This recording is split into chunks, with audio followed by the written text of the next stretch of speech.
Okay, so as mentioned, I am working on my baby jewel loom.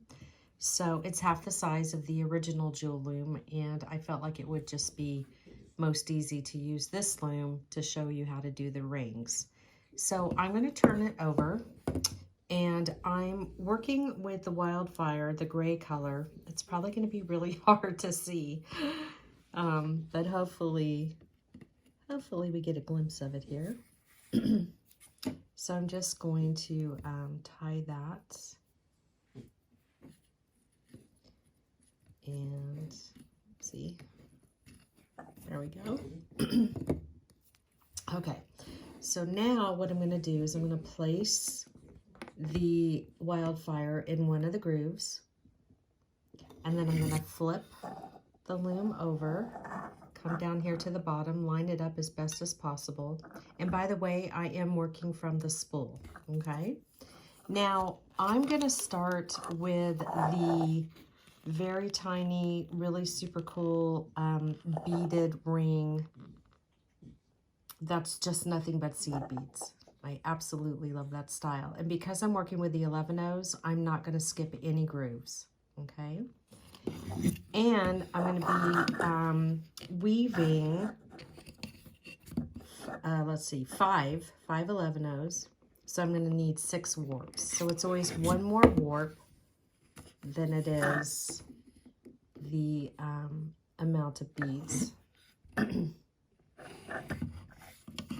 So I'm just going to continue to hold the tension. Cool thing about the baby jewel loom is that it's always got the tension. There's no rod. I'm going to back that up a little bit there.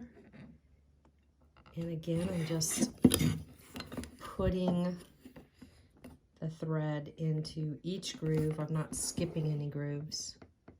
So let's count really quick. What do I got going on here? 1, 2, 3, 4, 5. Okay, so I need one more. And if you wanted, and you were using the baby jewel loom, or, you know, my goodness, if you were using the Wisdom Warrior, you could set up for multiple rings at one time. So if I wanted, I could probably do 2 rings side by side on the baby jewel loom. So I have my warps, and I'm just wrapping that thread around the button a couple of times so that I don't lose the tension. And then I'm going to cut it off here. And I like to bring that tail under all of the warps. It likes to be a little dancy here.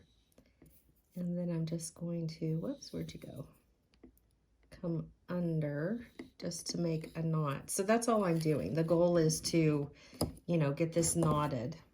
And then it looks like I can almost take these 2 tails here and knot them together. And basically you just don't want to lose the tension on your warps. So let's just do one more. Okay, and I'm going to trim that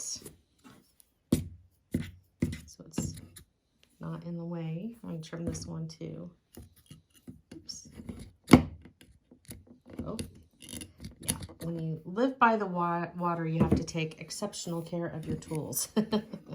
Okay, so there are my warps. So when we refer to warps, you know, they're going straight up and down. So they go from groove to groove. Those are your warps. And so coming up next, I'll start the weaving process with the 11-0 seed beads. This is going to be really fun. You'll want to make these rings like out of every single color because they're super quick and easy. Okay, I'll see ya in the next video.